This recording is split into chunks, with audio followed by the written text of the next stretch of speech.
Hey y'all, young adults in the training. I want you to meet Chuck, Alexis, and Destiny. We're going to share the gospel today at the fig tree with a Nikkei. Check it out. Well, basically, I grew up in Georgia. I kind of grew up in Clinton County all my life. So, yeah, so this is where I'm from. I've been to school for the most part. I played soccer in college. I went to Georgia Military College in Milledgeville. Yeah, but I got into nursing school, so I stopped playing soccer. So now I'm just in nursing school full time. And I'm 23. So, okay, so since you're a nurse, sorry, so what do you see yourself in about 5 years? 5 years? That's a good question. Probably going to be working in my career field. I kind of have an entrepreneurial spirit, so probably open up like businesses and stuff on the side. But I do want to go back to school. That's a good question. I just want to buy land and then I'll figure it out from there. Probably agriculture, other stuff like that. What made you want to be a nurse?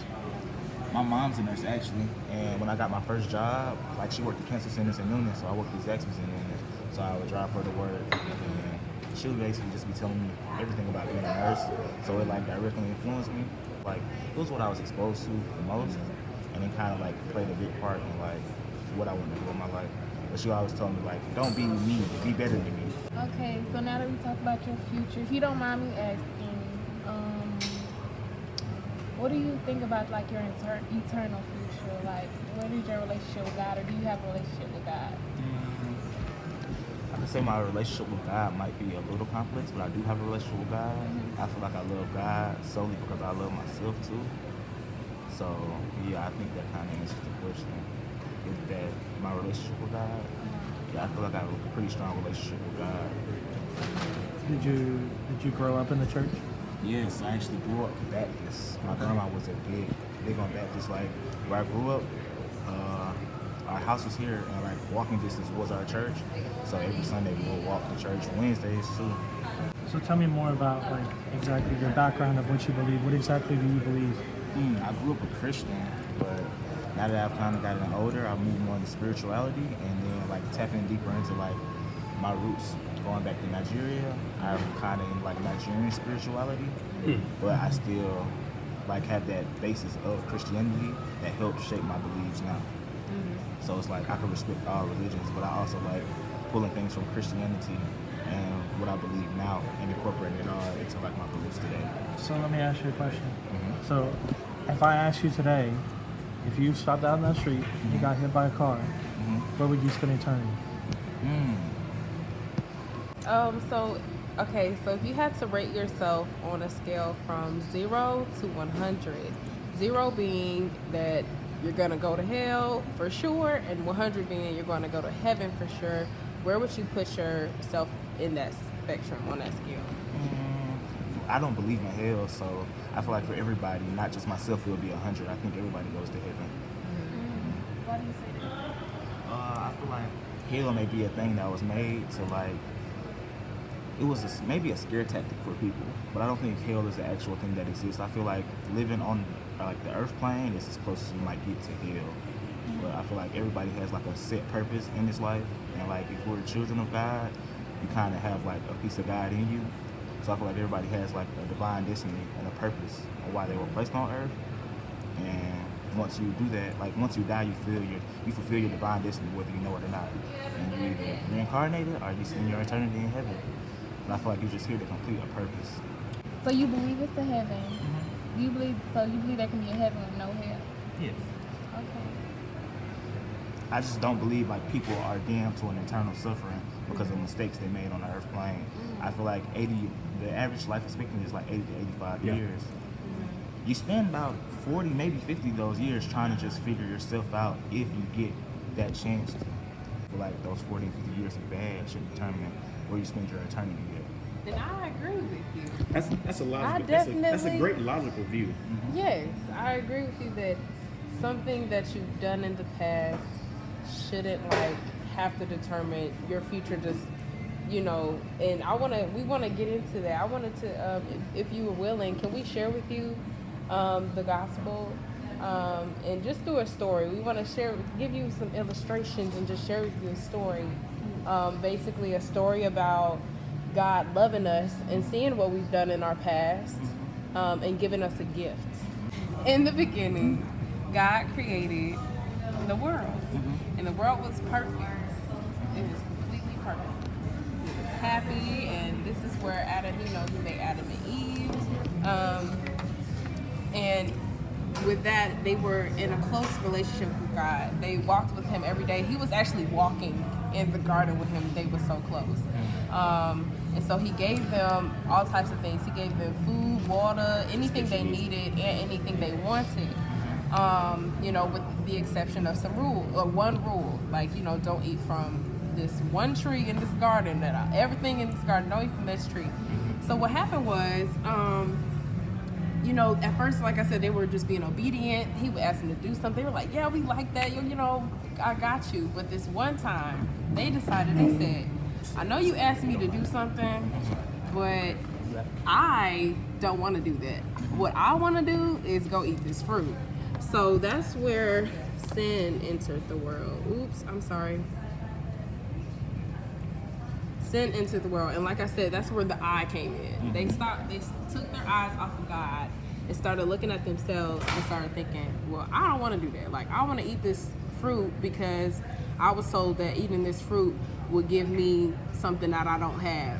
So after that happened, the world became broken. And, with the broken world, it comes broken people. People, they talk about, well, there's just something in my life, like, it's just this void. They talk about this void that they just can't fill. And it just creates broken people. So there are like 4 ways that people try to fix this brokenness that they're feeling, this void, and fill it with 4 different things. They fill it with relationships. It's like, people, you got friends.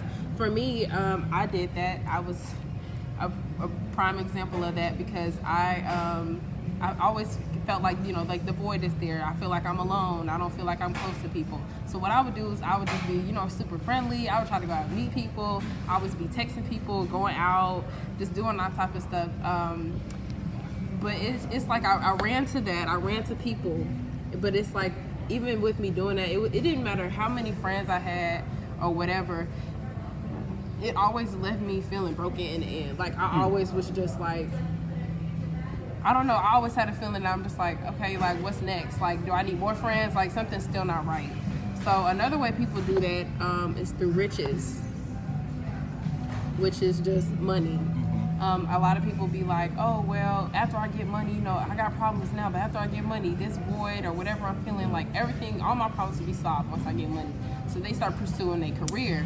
They like, I need to get my career straight. Like, once I do that, everything gonna be good. But once they get where they were trying to go, they still find themselves like, I know I have this mansion, I got all this money, I got 10 cars, but I don't know, I'm still broken. Like, I still feel like something's missing, or they want more.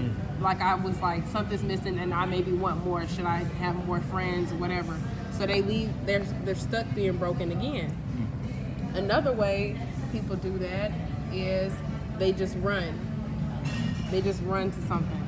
A lot of people, in my circumstance, I run to alcohol. Some people run to sex. Some people run to drugs. And when you start running to stuff like these things, it feels good in the moment. But once again, after you get off that high, or after you are sobered up, like that you could actually feel that brokenness again. So it just leaves you broken again, and you just like, you keep trying to go back. You're like, okay, that means I need to do more, but I'm broken again. I need to do it again. I'm broken again. So another way people also do try to fix their brokenness is by doing religious activities. Religious activities is like doing things like they see people who aren't broken, and they're like, okay, they're going to church, they're in their Bible, so I should do those things so that I'm not broken anymore. They have something that I want, so they see them going to church and reading their Bible and going on mission trips and in ministry and stuff like that. So they think that doing those things, doing those actions, and basically will leave them to where like they'll have everything that they want, or they have everything that they need to fill that void. But it doesn't, because I guess they're, in a sense, when they're doing these religious activities, they're trying to prove to God like, oh, that you could fix me because I'm worthy, because I'm doing all this stuff for you. So like, I deserve this, like things like that. But even going to those things leave you broken again. Let me interject one more thing here. Is right here is have you ever felt any of this at all? Yeah. You have actually a mix of everything. For real? Yeah, me too. Yeah. So yeah, man, we cousins. Yeah. Yeah. Because when I used to switch out to this religion, I would use this stuff, man. But on Monday through Saturday, dude, I'm just like right back in my same mess again. It don't really change the way I was. You know what I'm saying? That makes sense. Yeah, it makes a lot of sense. All right. So any other comments you have before we move on? Like I like to stop people and see how they processing this. Gotcha. So how you processing it? What do you feel like? What do you have? Do you disagree or you agree so far? I mean, tell me where you feel like you're at. Nah, I agree, actually. I feel like this is kind of where people could start. Like, when you're born, you start like this, and then as you venture out into the world, you become broken. Like, when you're born, you're not broken. You're an innocent being. So I feel like this could also, like, coincide with just having to heal first. Like, before you want relationships, you have to heal as a person. Before you seek riches, you have to heal as a person. Or any of these things, it just takes a lot of self-work and a lot of healing before you could go out and try to be active or be good at any of these things. Sure. So you can feel full once you actually become great at those things. So do you think you can actually, if you're at a point where you've run to all these and you still feel empty, because I've been there myself. I ran to porn for many years, and I felt empty afterwards. And then, and I grew up in the church. And even though I was still doing this, I was still doing my own thing because I figured like, oh, okay, I can ask for forgiveness. But when you get here, do you think just by doing the good works, do you think that gets you into heaven? I feel like it's more so the inner why. Because just because you're running to this and then ask for forgiveness, like, well, why did I have to run to this at the beginning? Like, what was the why behind this? Yeah. What made me feel this way to where I feel empty? I feel like once you break down the inner why, you could kind of heal from why you were feeling that way, so you won't have to kind of run to this to balance it out. See, he's on the money. I'm gonna tell you, but you going somewhere with it, because she's gonna explain to you why we run to this, and this is part you may disagree with, but that's okay. Just see if it just makes sense to you. So she gonna show you this next part. She gonna show you why men run to all of this other stuff that you try to fill a void. So this is a part you may disagree with based on what you said at the beginning. That's okay.